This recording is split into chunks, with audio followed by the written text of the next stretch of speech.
At Clay Bootcamp, I see Clay agency founders often go from 1 to 2 clients to having too many, and sometimes it's really fast. And it sounds like a great problem to have, and it kind of is, but it's also super painful. If you're doing it for the first time, suddenly you go from making some money to and having some time to working 100+ hour weeks and not really knowing what to do. You're trapped inside the hamster wheel, and it's really hard to know what the next step is to free yourself from that money making machine that you've created. And because I've seen this many times, you start to notice patterns. And so I want to share how I would think about freeing myself from the hamster wheel while still making a lot of money if I were to start an outbound agency from zero again. Um, so you have to hire smart and in the right order. So the first role that I would hire in most cases, right out of the gate, is someone to do email infrastructure for me. This would be uh, a company that specializes in it, and it tends to be expensive, but worth it, especially in the beginning, when as a founder your time is worth a lot, and you're solving 20 problems at once.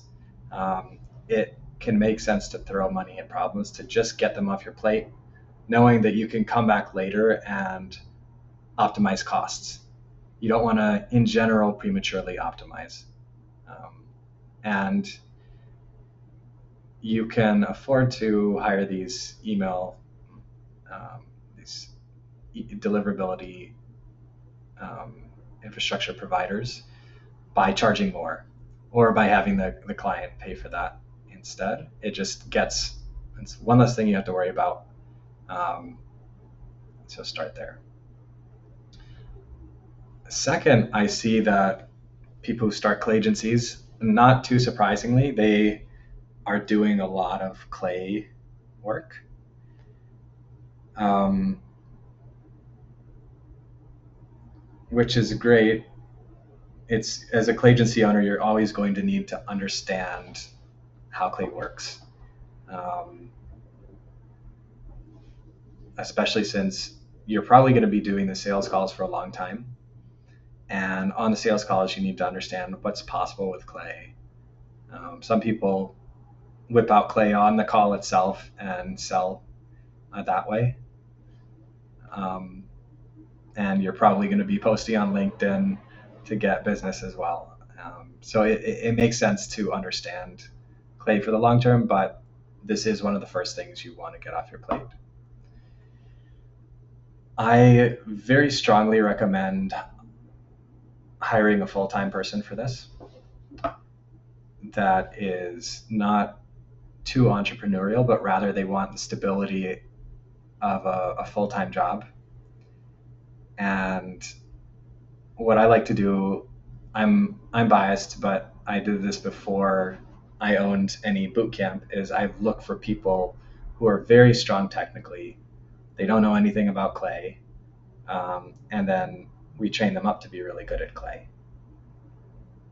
I think the alternative, now that the ecosystem is maturing, is to find people who um, already know clay and are entrepreneurial. They're active in the clay community and forums.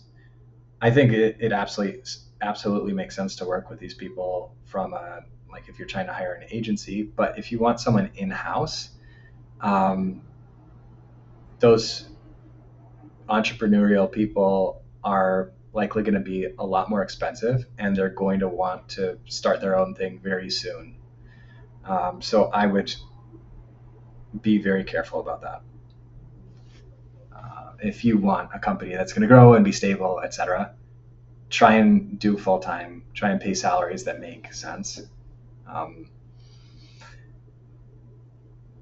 you could get away with paying maybe $500 a month or $1,000 a month for talent that can do this, I strongly discourage people from paying salaries that low. I would start at $1,500 US dollars a month for someone that's overseas.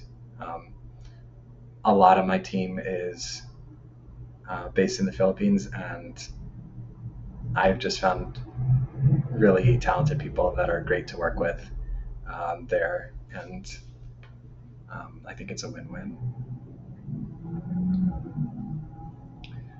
Um, there are a couple other questions that people have when they are trying to hire, like what should the person do? Should they just do clay? Should they be customer facing and do clay? Should they do the campaign planning and clay? And my general answer is it's very hard to find people who can do everything, who can be a mini me. I'll talk about that a little bit later. I think there is a case for trying to hire mini me's later, but um, you want someone who can be heads down and get really, really good at clay. I'm a clay expert, and my team, all my team members who are focused on it are better at clay than I am because that's their focus. I'm focused on business building and sales. They're focused on clay and teaching. Um, so if if you're trying to get someone who does clay and can plan tactics, um, that's really hard because the two skills are also very different. One person can learn them, and many agency owners do, but it's asking a lot, and it's going to be distracting. And if someone can do both, um, they're somewhat close to being able to build their own agency. And um, yeah, it's just very rare. It's a superpower. If you try and hire for it, you're gonna uh, narrow your market a lot. Um, and we worked with top agencies, for example, like the Kiln, to and a bunch of others to hire talent. And this is our general recommendation. And I, in general, see that um, agencies who have figured things out tend to operate in this way, at least at first, where they're hiring pure clay talent. Third, I think the previous point, hiring someone for clay, is a really big one. But once you've got that handled, you're going to find people who you're going to find all these other tasks coming on your plate, like responding to replies, to inbox replies, general administrative tasks, etc. So I would think next about hiring a general VA, virtual assistant, or an inbox manager. Those roles could be rolled into one. I don't have a super strong opinion about this, but if you find yourself as the founder having all these little tasks, pay attention to if someone who's a generalist could help you out with that. It'll free up your calendar and free up your mind to work on the big picture things. And this type of role should be less expensive than clay talent and easier to hire for as well, because um, the role's been around for a while. Virtual assistants have been around for a while. Clay talent has not, just because clay is so new. Then when you've got that taken care of, I would start to think about how can I get someone to help with managing the relationship with existing clients.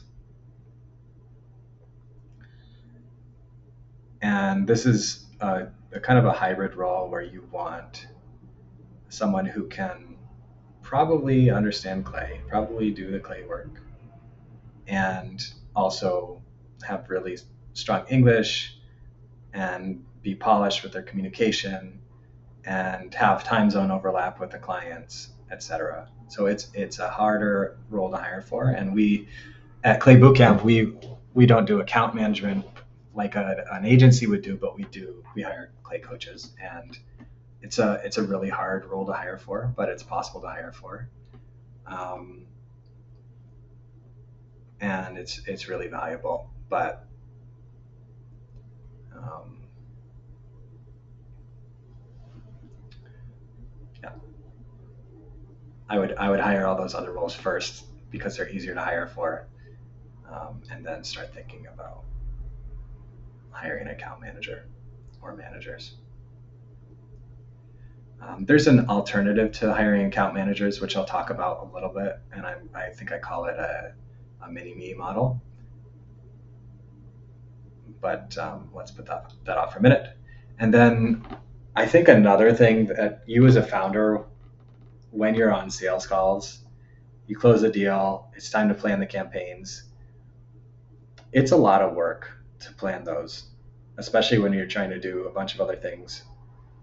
And so having someone who is a clay informed copywriter and can really just have their brain on, like, okay, here's the client, here's their specific situation, here's what they're trying to solve, we're going to do something custom for them that's really going to blow things out of the water for them. If you can hire someone that can do that, that's amazing. And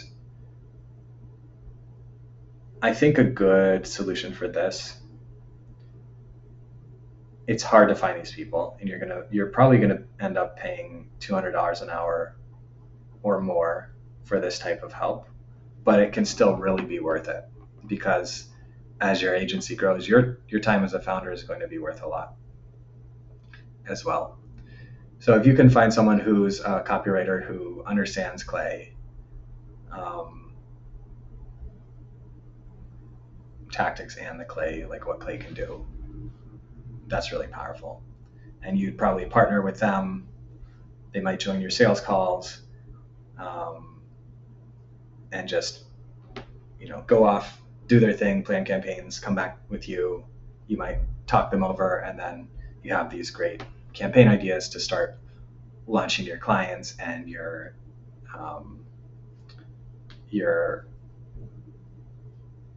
team can go execute those ideas once you have clients sign off. Finally, a pattern. This is the mini me pattern that I see a lot of top agencies seem to converge on, and it's when you're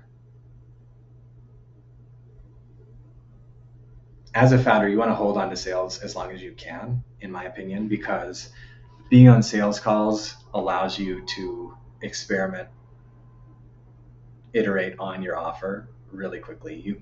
You might dream up an idea in the morning and hop on two sales calls in the afternoon and just pitch it like it's the normal offer you have, and see how people react, see how the market reacts, and because you're the founder, you can negotiate on the fly with people based on how they react.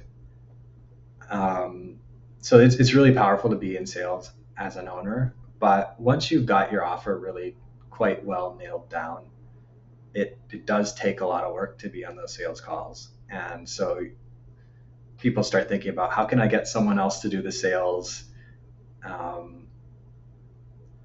for me? And if someone can do that role, they're pretty close to being a founder as well. And so how can you make it make sense for them to stick with you for the long term? This problem, in my opinion, isn't. I'm not aware of someone who's done an incredible job solving this, but there are good enough solutions. And the basic idea is, it's like the law firm model, where you have someone who's under you, or whatever, they work for your company. They own a book of business, like 5 or 10 clients. They're responsible for the clients succeeding, doing really well, and they'll do the sales and oversee the rest. And they get a cut of the revenue or of the profit.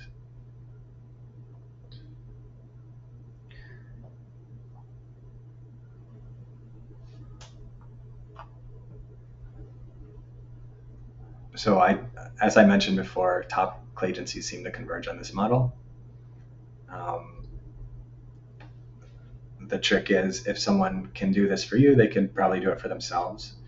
But I think the advantage of someone wanting to do this for, let's say you're established as a clay agency owner, they can join you, see how a really well run clay agency operates. They don't have to take on all that risk of starting a company from zero. They come on, they get plugged in. They know they're going to get clients. They know they're going to get training. They know they're going to get people that they can work with and see best practices. So they get a lot more support and less risk than someone who's starting a clay agency from scratch.